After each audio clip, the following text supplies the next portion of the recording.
नमस्कार दोस्तों। I am sure कि आपने मैत्री रिसर्च स्टेशन के बारे में सुना होगा।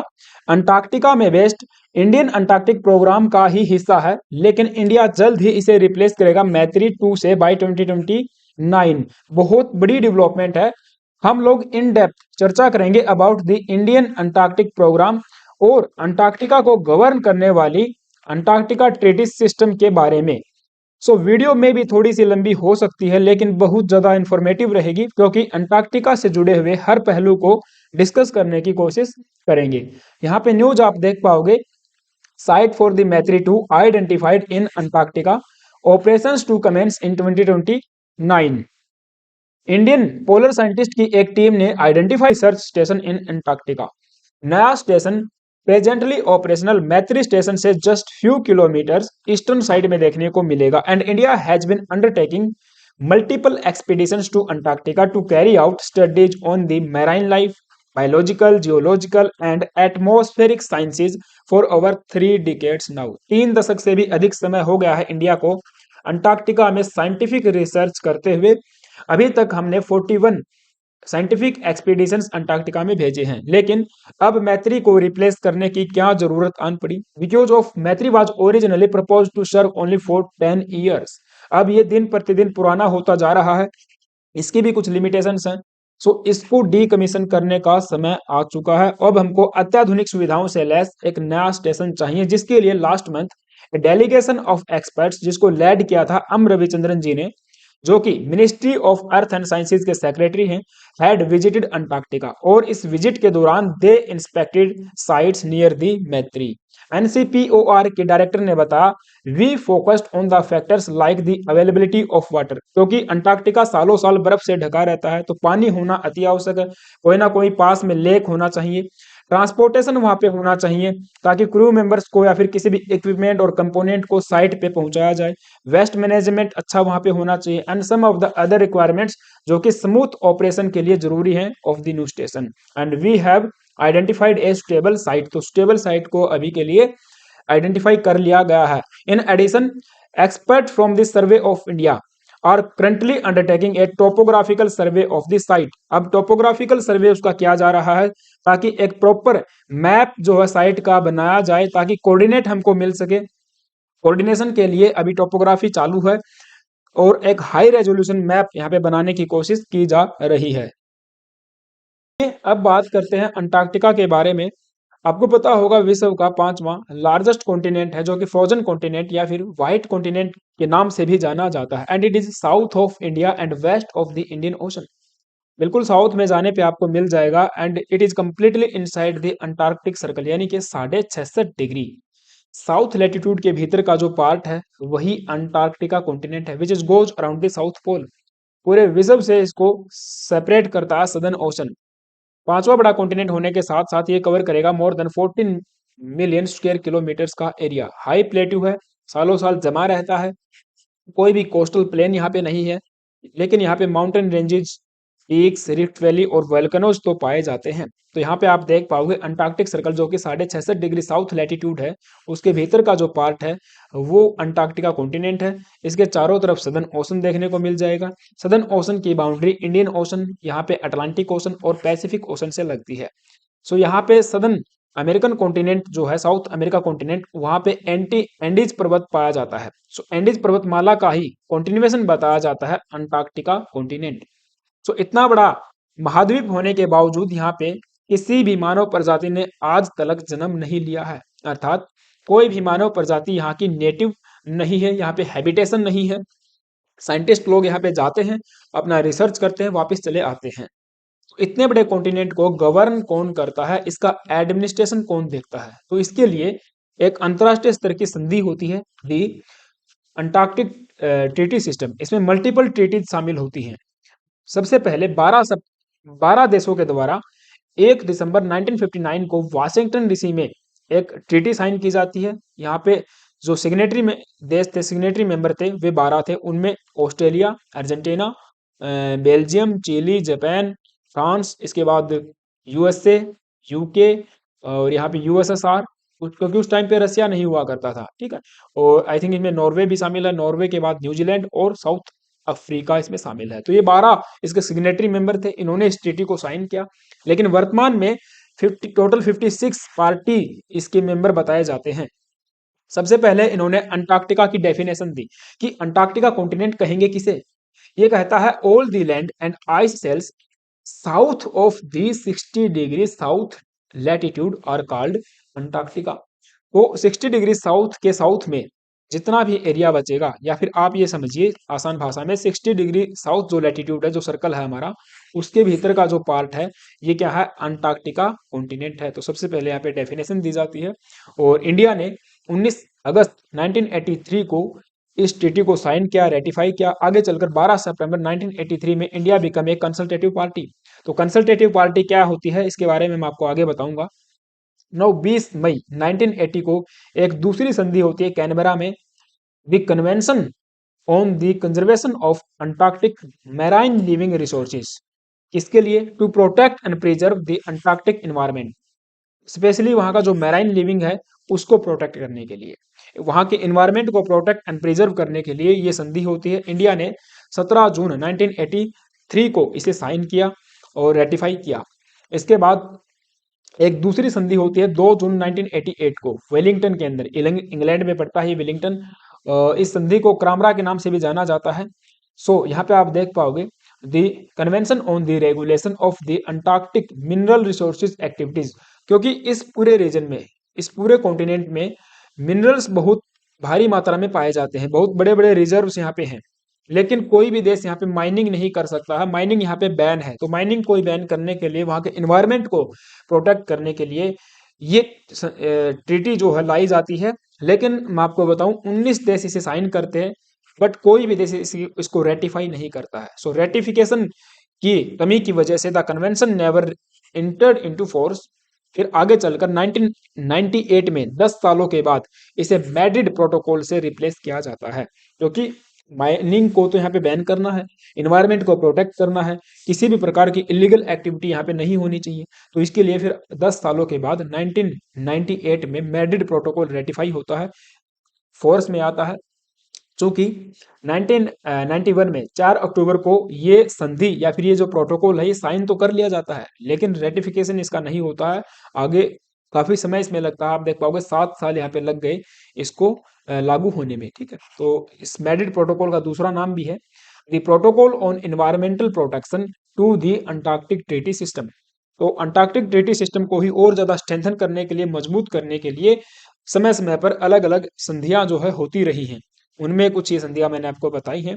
और मैड्रिड प्रोटोकॉल तो बहुत बेहतरीन बताया जाता है। इसका आर्टिकल 2 जो है वो अंटार्कटिका को डेजिग्नेट करता है एक नेचुरल रिजर्व, कि भाई ये नेचुरल रिजर्व है, कोई भी यहाँ पे इलीगल एक्टिविटी नहीं करेगा, कोई भी माइनिंग नहीं करेगा। ये डिवोटेड है to the peace and science, science से संबंधित जो एक्टिविटी है, जो भी एक्सपीडिशन है, वो आप यहाँ पे कर सकते हो। राइट, अब इस संधि के तहत हम लोग जो प्रोटेक्शन है वो इंक्रीज कर दिया जाता है of the Antarctic environment, and Antarctica के ऊपर जितने भी डिपेंडेंट और उससे जुड़े हुए, उससे एसोसिएटेड जो इकोसिस्टम है, उसका प्रोटेक्शन अब इंक्रीज किया जाएगा। तो ये जो संधि मैंने बताई, अब टोटल बताया जाता है कि 56 मेंबर्स ने इसको साइन करके रखा है, इंडिया भी इसका पार्ट है। टोटल 56 मेंबर है। तो हर साल इनकी एक मीटिंग होती है रोटेशनल वाइज। अब फिलहाल आपको बताऊं, जो 2023 वाली मीटिंग थी वो फिनलैंड में होती है। अब फिनलैंड वाली मीटिंग में ही डिसाइड कर लिया जाएगा कि 2024 में मीटिंग कहाँ पे होगी। सो ये जो मीटिंग होती है इसमें पार्टिसिपेट तो सभी मेंबर करेंगे, 56 के 56 मेंबर पार्टिसिपेट करेंगे, लेकिन केवल 29 मेंबर ऐसे हैं जिनके पास कंसल्टेटिव पार्टी का दर्जा प्राप्त है। ठीक है, अब 29 मेंबर कंसल्टेटिव पार्टी के रूप में है। इसका सीधा सा अर्थ ये हुआ कि वे डिसीजन मेकिंग, नीति निर्माण प्रक्रिया में पार्टिसिपेट करेंगे। They have right to vote and they have right to participate in decision making. ठीक है, तो इसमें 12 मेंबर तो वे रहेंगे जो सिग्नेटरी थे शुरुआत में, प्लस में 17 मेंबर वे रहेंगे जिन्होंने सब्सटेंशियल रिसर्च यहाँ पे किया है, इस पूरे कॉन्टिनेंट को प्रोटेक्ट करने के लिए बहुत ज्यादा काम यहाँ पे किया है, एक सराहनीय कदम उठाया। जैसे कि इंडिया इंडिया अभी तक 41 एक्सपीडिशन वहां पे भेज चुका है। ठीक है, तो इसीलिए इंडिया एक कंसल्टेटिव पार्टी के रूप में नामित है। और ये जो मीटिंग होती है यहाँ पे एजेंडा तैयार किया जाता है कि किस प्रकार ट्रीटी को और भी ज्यादा मजबूत किया जाए। एक फ्री माइंड के साथ यहाँ पे एक्सपीडिशन का काम हो सके, यानी कि केवल पीस और साइंस के लिए ही ये डिवोटेड है एरिया, और उसी पर्पज के लिए इसका इस्तेमाल जो है होता रहे। राइट, तो बाकी जो मेंबर होंगे वो मीटिंग्स में शामिल होंगे, लेकिन वोट देने का अधिकार उनको नहीं है। अब इसी मीटिंग के द्वारा आगे चलकर 2004 में एक सेक्रेटरिएट का निर्माण किया जाता है, the secretariat of the Antarctic treaty. Argentina में इसके हेडक्वार्टर्स देखने को मिलेंगे। अर्जेंटीना की जो कैपिटल है ब्यूनस आयर्स, वहां पे इसके हेडक्वार्टर्स देखने को मिलते हैं। And it was established by the Antarctic treaty consultative meetings. ठीक है, तो ये कंसल्टेटिव मीटिंग ATCM के नाम से भी जाना जाता है, हर साल ये होती रहती है। अब यहाँ पे निचोड़ मैं आपके सामने रखता हूँ, क्या क्या यहाँ पे अलाउ है, क्या क्या यहाँ पे अलाउ नहीं है। इन जितने भी ये संधियां होती हैं वो ये क्या कहती हैं कि कोई भी मिलिट्री यूज यहाँ पे नहीं होगा, कोई मिलिट्री बेस यहाँ पे नहीं बनाया जाएगा। ठीक है, हाँ, अगर कोई थोड़ा बहुत मिलिट्री पर्पज यहाँ पे होगा तो वो भी पीस एंड हार्मोनी के लिए ही होना चाहिए। फिर फ्रीडम ऑफ साइंटिफिक नेविगेशन, कोई भी देश आके, विश्व का कोई भी देश आके यहाँ पे साइंटिफिक नेविगेशन, साइंटिफिक रिसर्च यहाँ पे कर सकता है, अपने साइंटिफिक एक्सपीडिशन यहाँ पे भेज सकता है। Free exchange of scientific plans and data. अगर मान के चलिए इंडिया ने कोई यहाँ पे साइंटिफिक रिसर्च की कुछ फाइंडिंग्स यहाँ पे आई है, कोई रिजल्ट हमने प्राप्त किया है, तो हमें दूसरे देशों के साथ ओपन माइंड के साथ उसे शेयर करना पड़ेगा। ये संधि कहती है कि कोई भी अपने तक सीमित नहीं रहेगा, वो पब्लिक के लिए भी ओपन यहाँ पे रख दिया जाएगा।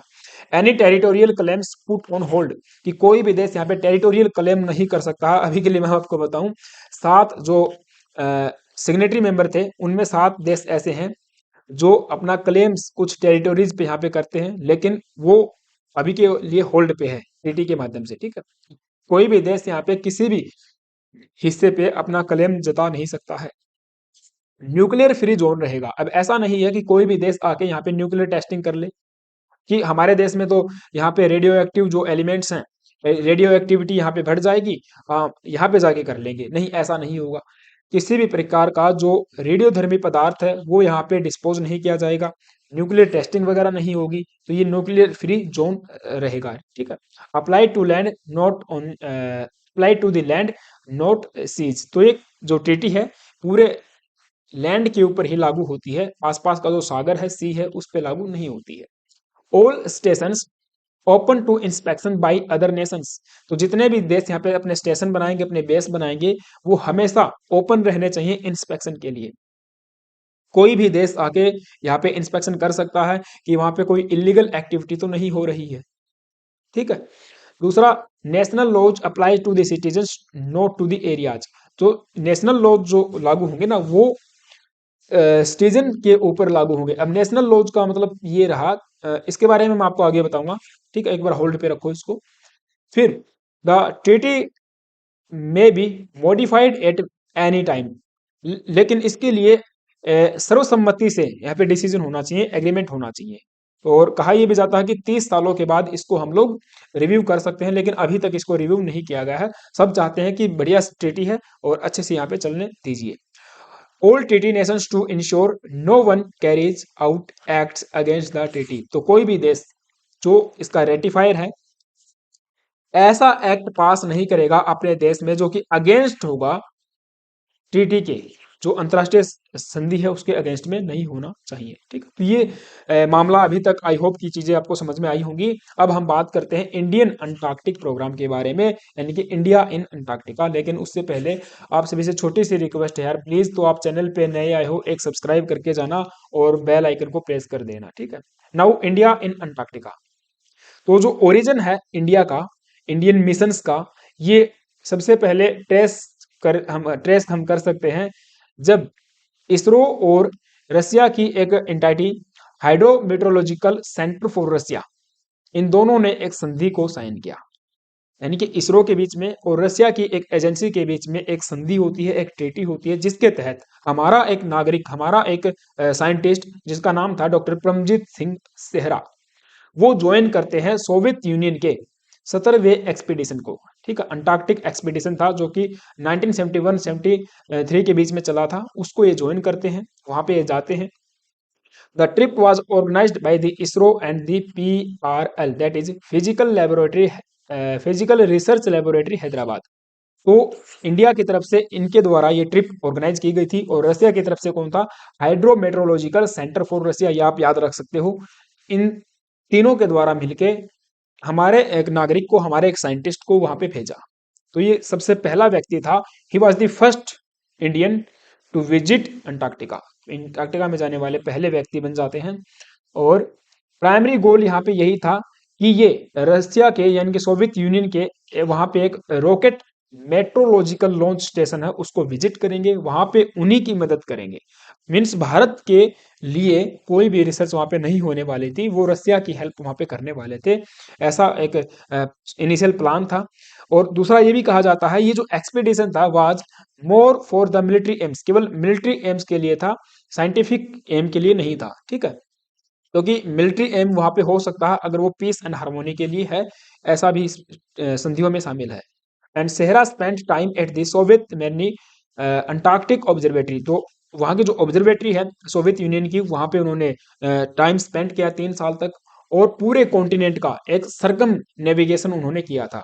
एक जहाज है नेवरिन करके, नेवारिन करके, तो एक नेवारिन आइस ब्रेकर जहाज है, ये आप देख पाओगे, इसके ऊपर बैठ के इसकी बोर्ड होके उन्होंने कॉन्टिनेंट का चक्कर लगाया था। क्योंकि अब देखिए आइस ब्रेकर जो जहाज होते हैं ना, वो आइस को तोड़ते हुए चलते हैं, नॉर्मल जो जहाज रहेंगे वो वहां पे चल नहीं पाएंगे। तो ये हमारा पहला एक ऐसा इंसिडेंट था कि हमने एक व्यक्ति को वहां पे भेजा। फिर 1981 में इंदिरा गांधी जी ने इस चीज को देखते हुए department of the ocean development को जो कि सेटअप किया। लेकिन फिलहाल ये department ministry of the earth sciences के अंडर में फॉल करता है, ये भी आपको ध्यान रखना है। तो दिसंबर में इसी साल 1981 में इंडिया ने अपना पहला अंटार्कटिक एक्सपीडिशन को लॉन्च किया गोवा के कोस्ट से। और फिर हम लोग मॉरिशस होते हुए वहां पे पहुंच जाते हैं, अपने जो भी इक्विपमेंट एंड सप्लाईज थे उनको लेके चले जाते हैं। पहला एक्सपीडिशन हमने कब लॉन्च किया? 1981 में। लेकिन ध्यान देने वाली बात यह है कि उस टाइम तक India was not a signatory of the treaty, क्योंकि 1960 और 50s के दौरान हमारी क्या सोच थी कि जो अंटार्कटिका है ना, वो मिनरल्स वहां पे बहुत ज्यादा पाए जाते हैं, तो वहां पे माइनिंग होनी चाहिए। इंडिया इस फेवर में था कि वहां पे माइनिंग जो है होनी चाहिए, इसीलिए हमने उस संधि को साइन नहीं किया हुआ था उस टाइम तक। तो आगे चल के एक चीजें चेंज होती हैं। 1983 में मैंने जैसे आपको बताया, हमने ट्रीटी को साइन किया और उस संधि को हमने ज्वाइन कर लिया था 19 अगस्त को। ठीक है, और फिर हम लोग कंसल्टेटिव पार्टी का भी पार्ट बनते हैं। और जैसे ही हमने ट्रीटी को साइन किया, इंडिया ने अपना तीसरा एक्सपीडिशन भी भेज दिया इसी के साथ साथ। लेकिन वर्तमान में अभी तक मैंने बताया 41 एक्सपीडिशन यानी कि साइंटिफिक एक्सपीडिशन हम लोग भेज चुके हैं अंटार्कटिका के लिए। फिर इसके बाद इंडिया को महसूस हुई कि हमारा खुद का वहां पे बेस होना चाहिए, खुद का वहां पे कोई ना कोई यानी कि एक रिसर्च सेंटर होना चाहिए। तो सबसे पहले दक्षिण गंगोत्री, साउथ गंगोत्री के नाम से एक पहला बेस स्टेशन बना, ये वाला आप देख पाओगे, the first Indian research base in Antarctica, ये वाला 44 करके नाम इसका दिया गया था। 1983 में इसको स्टैब्लिश किया, और इसी टाइम पे हमने तीसरा एक्सपीडिशन भी भेजा था डॉक्टर हर्ष के गुप्ता के नेतृत्व में। बस इतना ही इसमें याद रखना, ज्यादा कुछ याद रखने वाली बात नहीं है। हाँ, एक बात और कि ये समय के साथ साथ फिर इसको डीकमीशन किया गया था 1989 में। ठीक है, 1989 में, क्योंकि हमने मैत्री को स्टैब्लिश कर लिया और उसको डीकमीशन कर दिया है। तो ये वाला है मैत्री, second Indian research base in Antarctica.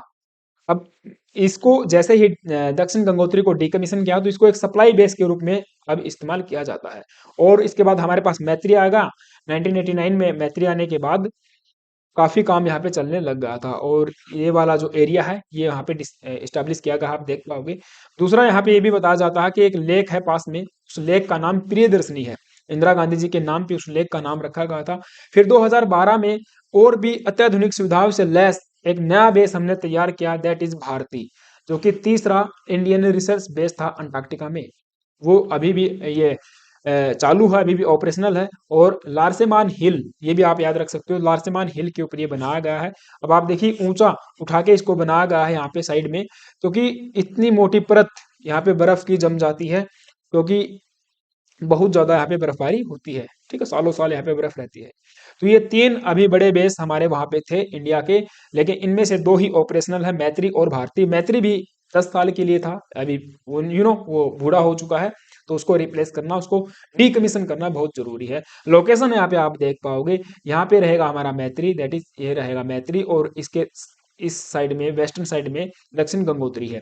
तो अभी नया जो हम बनाने वाले हैं, इस मैत्री के ईस्टर्न साइड में, मैत्री के ईस्टर्न साइड में केवल 100 किलोमीटर की दूरी पर ही नई जो साइट है उसकी खोज की गई है। ठीक है, मैत्री 2 यहाँ पे बनाया जाएगा, और भारतीय की लोकेशन मैत्री से लगभग 3000 किलोमीटर की दूरी पे है ईस्टर्न साइड में, और ये वाला आपका कॉन्टिनेंट रहेगा। ठीक, फिर इसके बाद जितने भी फॉरेन साइंटिफिक एक्सपीडिशंस हैं भारत के, उनको गवर्न कौन करेगा? उनके लिए भारत ने एक संस्था का निर्माण किया, national centre for the polar and ocean research. ये हेडक्वार्टर्स इसके गोवा में है। 1998 में हमने इसकी स्थापना की थी, और ministry of earth and sciences के अंडर ही ये काम करता है, एक नोडल एजेंसी के रूप में काम करता है। ठीक है, तो जितने भी एक्सपीडिशंस रहेंगे हमारे अंटार्कटिका में या फिर आर्कटिक ओशन में, उन सबको ये गवर्न करेगा। उनकी प्लानिंग, प्रमोशन, कोऑर्डिनेशन, उनका इम्प्लीमेंटेशन, ये सब चीजें यहाँ पे देखने वाला है। In its major responsibilities include management and maintenance of the Indian research station in Antarctica. जो मैत्री भारती है या फिर मैत्री 2 बनने वाला है, उनका सबका मेंटेनेंस, उनका कोऑर्डिनेशन, मैनेजमेंट कौन देखेगा? यही सेंटर देखेगा, क्योंकि नोडल एजेंसी है। इसके साथ साथ मैं आपको बताऊं, आर्कटिक जो सर्कल है ना, आर्कटिक रीजन में भी हमने हिमाद्री नाम से अपना एक स्टेशन वहां पे बनाया हुआ है, एक प्रोग्राम वहां पे हम लोग चला रहे हैं हिमाद्री नाम से। ठीक है, तो ये भी आपको याद रखना चाहिए। और दूसरा, जो वेजल्स, जो शिप वहां हमारे साइंटिस्ट को लेके जाएगी ना, उसका भी मैनेजमेंट कौन देखेगा? यही नोडल एजेंसी देखने वाली है। अब नाउ एक बड़ी बात, इंडिया ने 2022 में एक बिल पास किया, द इंडियन अंटार्कटिक बिल। बहुत बड़ा ये सराहनीय कदम माना जा रहा था इंडियन गवर्नमेंट का, क्योंकि कहा जाता कि 40 साल लग गए भारत को एक बिल लाने में, इतने बड़े बड़े एक्सपीडिशंस हम वहां पे भेज पा रहे हैं, लेकिन फिर भी 40 साल लग गए इंडियन अंटार्कटिक बिल लाने में। हालांकि ये अब एक्ट बन चुका है, क्योंकि जितने भी देश, 56 देश जो मैंने बताया जिन्होंने रेटिफाई किया है उस ट्रीटी को, सब ने अपने अपने लेवल पे, अपने अपने देश में उस अंतर्राष्ट्रीय स्तर की संधि को मजबूत करने के लिए, स्ट्रेंथन करने के लिए कानून पास किए हैं अपने देश में। जैसा मैंने आपको पीछे बताया कि कोई भी देश ऐसा एक्ट पास नहीं करेगा जो कि अगेंस्ट होगा इस ट्रीटी के। ठीक है, तो उसको स्ट्रेंथन करने के लिए आप बिल पास कर सकते हो। तो भारत ने भी ऐसा ही किया है, बहुत बड़ी ट्रीटी है, इसमें कई सारे प्रोविजंस शामिल हैं कि जो लोग वहां पे जाएंगे रिसर्च करने, वो क्या करेंगे, क्या नहीं करेंगे। कोई भी इलीगल एक्टिव वहां पे वो नहीं कर सकते हैं, किसी भी जीव जंतु को वहां से भारत में नहीं ला सकते हैं, या फिर भारत से किसी दूसरे जीव को वहां पे लेके नहीं जा सकते हैं। न्यूक्लियर संबंधित कोई चीज नहीं ले जा सकते हैं, और मिलिट्री पर्पज का भी, मिलिट्री संबंधित जो इक्विपमेंट्स या फिर वेपनरी वगैरह है वो नहीं लेके जा सकते हैं। ठीक है, अगर लेके जाएगा, कोई इलीगल एक्टिविटी करेगा, तो उस पे करोड़ों रुपए तक का जुर्माना यहाँ पे बताया गया है। 50 करोड़ रुपए का जुर्माना और 50 साल की सजा, आई थिंक कुछ ऐसा प्रावधान, बड़े स्ट्रिक्ट प्रावधान यहाँ पे इस बिल के अंदर किए गए हैं। राइट, तो भारत चाहता है कि अंटार्कटिक के एनवायरनमेंट को हम भी प्रोटेक्ट करें, और एक डिपेंडेंट और एसोसिएट जो इकोसिस्टम है उसके प्रोटेक्शन को भी इंक्रीमेंट वहां पे मिले, ऐसा भारत सरकार का भी मानना है। राइट, एंड इंडिया इसके तहत सेटअप करेगा इंडियन अंटार्कटिक अथॉरिटी, जो हर चीज को अब रेगुलेट करने का काम करेगी। तो ये बहुत बड़ी बात सामने आई थी 2022 में। अब ये पूरा सेशन था, पूरा लेक्चर था यार, आई होप कि आपको चीजें समझ में आई होंगी। अगर ऐसा है देन प्लीज यार वीडियो को एक लाइक करके जाना। आपका क्या ओपिनियन है इसके ऊपर कमेंट बॉक्स में मुझे जरूर बताना, और हाँ, चैनल पे नए आए हो तो एक सब्सक्राइब कर लेना यार, बेल आइकन को प्रेस करना। Thank you guys, have a nice day.